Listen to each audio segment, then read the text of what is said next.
क्या आप स्टडीज़ या फिर जॉब के लिए जर्मनी लैंड किए हैं? तो congratulations and welcome to this beautiful country, welcome to the land of dreams and ideas. मैं आपको इन ज़रूरी चीज़ों के बारे में बताने जा रहा हूं जो आपको यहां पहुंचते साथ ही पहले चंद दिनों के अंदर अंदर करना चाहिए। और आज की वीडियो मुझसे अक्सर पूछे जाने वाले सवालों के जवाबात ही हैं। ट्रस्ट मी, इन तमाम चीज़ों को ठीक करने से आप जर्मनी में स्मूथली और स्ट्रेस फ्री एडजस्ट हो जाएंगे। चलें जी, आपको तसल्ली से हर स्टेप का एक एक करके बताता हूँ। नंबर 1, जैसे ही आप जर्मनी में एयरपोर्ट पर लैंड करते हैं, इस बात को यकीनी बनाएं कि आप इमिग्रेशन कंट्रोल से आसानी गुजर जाएं। अपना पासपोर्ट, वीज़ा और यूनिवर्सिटी का एडमिशन लेटर, अगर कोई बंदा जॉब वीज़ा पर आ रहा है तो मुतलका प्रूफ हाथ में रखें। इमिग्रेशन ऑफिसर आपसे इनके बारे में पूछ सकता है। नंबर 2, अपने आप को राब्ते में रखने के लिए जो आपको ज़रूरत होती है वो है जर्मन सिम कार्ड अच्छे डाटा प्लान के साथ। ये सिम कार्ड और इंटरनेट आपको नेविगेशन के लिए, फ्रेंड्स एंड फैमिली से कांटेक्ट करने के लिए और अहम ईमेल चेक करने के लिए ज़रूरी होता है। अब जर्मनी में लैंड करने के बाद सिम कार्ड कहाँ से लें? प्रीपेड सिम लेने के लिए आप मोबाइल स्टोर या सुपरमार्केट का रुख करें। जर्मनी के मशहूर सिम कार्ड प्रोवाइडर में शामिल है टेलीकॉम, वोडाफोन और O2 और इसके अलावा अल्डी और लिडल की सिम हैं जो मुतलका सुपरमार्केट से मिल जाती हैं। नंबर 3, ज़रूरी ऐप्स अपने मोबाइल में डाउनलोड करें, जैसा कि पब्लिक ट्रांसपोर्ट की ऐप्स मसलन DB नेविगेटर, गूगल मैप्स, फिर ट्रांसलेशन टूल्स और लोकल पेमेंट की ऐप्स अगर ज़रूरत पड़े तो। नंबर 4 है जी, एयरपोर्ट से घर यानी अपने रहायश तक कैसे पहुंचना है। अगर आपका दोस्त या रिश्तेदार आपको एयरपोर्ट से रिसीव करने नहीं आया तो मैं आपको बताता चलूँ कि जर्मनी में पब्लिक ट्रांसपोर्ट यानी बसों, ट्रेनों और ट्राम्स का बहुत लंबा चौड़ा सिस्टम है। एयरपोर्ट पर उतरते ही टिकट मशीनें तलाश करें या फिर इंफॉर्मेशन काउंटर से पूछ लें, या फिर जैसे मैंने पहले बताया आप DB नेविगेटर की ऐप डाउनलोड करके ट्रेन का स्केड्यूल चेक करें कि आपकी ट्रेन कब आ रही है। नंबर 5, अपने साथ यूरोज़ में 200 यूरो से लेकर 300 यूरो तक कैश लाजमी लेकर आएँ, जो छोटी पेमेंट्स या फिर टिकट खरीदने के लिए मददगार साबित होगा। और वैसे भी यहाँ लैंड करने के बाद आपके पास कौन सा कोई बैंक अकाउंट एक्टिव है, यहाँ से आप ATM के जरिए रकम ड्रा करवा सकेंगे। इसके बाद है जी नंबर 6, अब है जी अपनी रहाइश कैसे सर्च करें। चाहे आप स्टूडेंट हॉस्टल या फिर प्राइवेट अपार्टमेंट में रहना चाह रहे हों, आप कोशिश ये करें कि अपनी अकोमोडेशन का इंतज़ाम पाकिस्तान से टेक ऑफ करने से पहले करें, वरना आते साथ आपकी प्रायोरिटी लिस्ट पर यह काम भी लाजमी होना चाहिए। क्योंकि अपॉर्चुनिटी कार्ड के लॉन्च होने के बाद, ये बात आप ध्यान से सुन लें, क्योंकि अपॉर्चुनिटी कार्ड के लॉन्च होने के बाद और मुख्तलिफ ममालिक के रेफ्यूजीज़ के आने के बाद रहाइश ढूंढना बहुत मुश्किल हो चुका है और घरों के किराए तो लास्ट 2 सालों में तकरीबन 2 से 3 गुना तक बढ़ चुके हैं। आप रहाइश यहाँ भी लें अपने हाउस ऑनर या फिर स्टूडेंट एंड वर्क यानी यूनिवर्सिटी हॉस्टल में, तो आप उनसे अपना रेंटल कॉन्ट्रैक्ट यानी मित फतराग लेना मत भूलिएगा, क्योंकि आपको लीगल तौर पर जर्मनी में रजिस्टर होने के लिए इसकी ज़रूरत पड़ती है। आगे है जी नंबर 7, अगला काम है बुर्गा आम्ट यानी लोकल रजिस्ट्रेशन ऑफिस में अपना पता रजिस्टर करवाएं। जर्मनी में कानूनी तौर पर यह ज़रूरी है कि आप यहां पहुंचने के 2 हफ्तों के अंदर अंदर खुद को रजिस्टर करवाएं। इस अमल को अनमेल्डिंग कहा जाता है।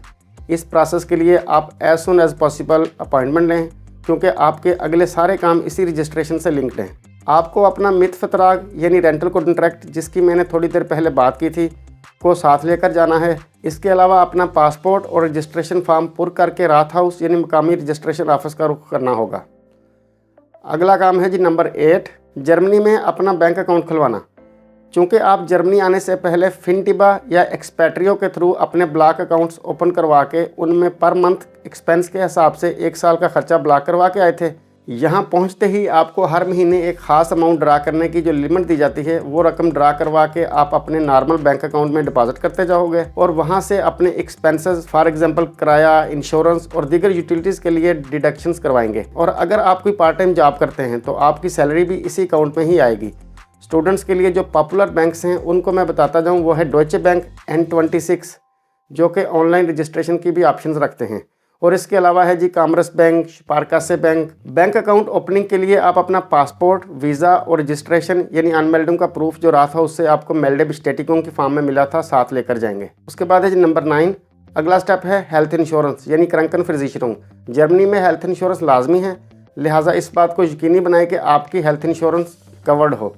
अगर आपके पास इंटरनेशनल हेल्थ इंश्योरेंस नहीं है, जो कि पाकिस्तान से आए हुए स्टूडेंट्स के पास नहीं होती है, तो आप पब्लिक हेल्थ इंश्योरेंस के लिए खुद को साइन अप करवाएं, जिसमें शामिल है AOK या TK या फिर कोई भी प्राइवेट इंश्योरेंस लाइक मोविस्टा वगैरह। और बेहतर तो यही है कि यूनिवर्सिटी में एडमिशन लेने से पहले इसको यकीनी बनाएं। और यहाँ पर बाज़ यूनिवर्सिटियाँ तो एडमिशन के दौरान ही आपसे पूछ लेती हैं कि आपकी इंश्योरेंस का क्या प्लान है। उसके बाद है जी नंबर 10, आप यहाँ पर पहुँचते ही पब्लिक ट्रांसपोर्ट का पास लाजमी हासिल करें। अगर तो आप जॉब वीज़ा पर हैं तो आप डॉयचलैंड टिकट ले लें, जो पूरे जर्मनी की पब्लिक बसों और ट्रेनों पर वैलिड है, सिवाय हाई स्पीड ट्रेनों के। चाहे आप बर्लिन, म्यूनिख या किसी भी सिटी में रह रहे हों, पब्लिक ट्रांसपोर्ट यानी बसें और ट्रेनें आपके बेहतरीन दोस्त हैं।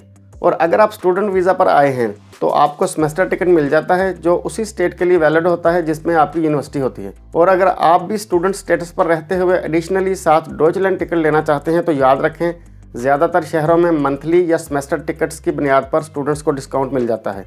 लिहाजा यूनिवर्सिटी में इनरोलमेंट के दौरान इसके बारे में आप पूछना मत भूलिएगा। अगला स्टेप है जी नंबर 11, यानी कि यूनिवर्सिटी में आपकी ऑफिशियल इनरोलमेंट। अपना पासपोर्ट, वीज़ा, हेल्थ इंश्योरेंस और अपने एड्रेस की रजिस्ट्रेशन के सबूत लेकर यूनिवर्सिटी के इंटरनेशनल ऑफिस जाएं। वो आपको आपका स्टूडेंट आईडी और तमाम अहम मालूमात फराहम करेंगे जिसकी आपको ज़रूरत होगी। नेक्स्ट है जी नंबर 12, अगर आप लॉन्ग टर्म वीज़ा यानी 90 दिन से ज़्यादा के स्टे वाला वीज़ा यानी स्टूडेंट या फिर जॉब वीज़ा पर आए हैं तो मुतलका आउसलैंडर बिहोर्डे यानी फॉरेन ऑफिस से रब्ता करके अपना रेजिडेंस परमिट हासिल कर लें। नंबर 13, तमाम मुश्किल मराहल और ब्यूरोक्रेटिक चीज़ों से निपटने के बाद अब आप अपने नए घर और उसके अतराफ़ को एक्सप्लोर करें। जी हाँ जनाब, जर्मनी में देखने के लिए बहुत कुछ है। हिस्टोरिकल प्लेसेस से लेकर मॉडर्न कैफ़े या फिर खूबसूरत पार्क्स, झीलें और बीचेस वगैरह। कुछ वक्त निकाल कर आप अपने शहर में घूमने फिरने से स्टार्ट लें, लोकल कल्चर से वाकफियत हासिल करें, फेलो स्टूडेंट से मिले जुलें। इसके अलावा हलाल grocery stores, German supermarkets, pharmacies और बस स्टॉप्स के साथ वाकफियत हासिल करें।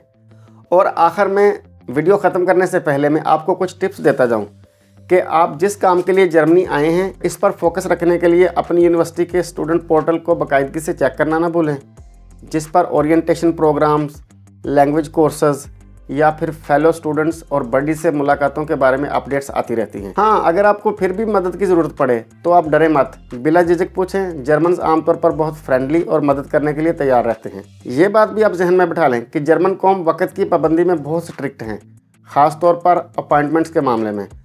मिसाल के तौर पर अगर आपकी 8 बजे की किसी के साथ अपॉइंटमेंट है तो कोशिश करें मुकर्ररा वक़्त से 5 मिनट पहले पहुँचें।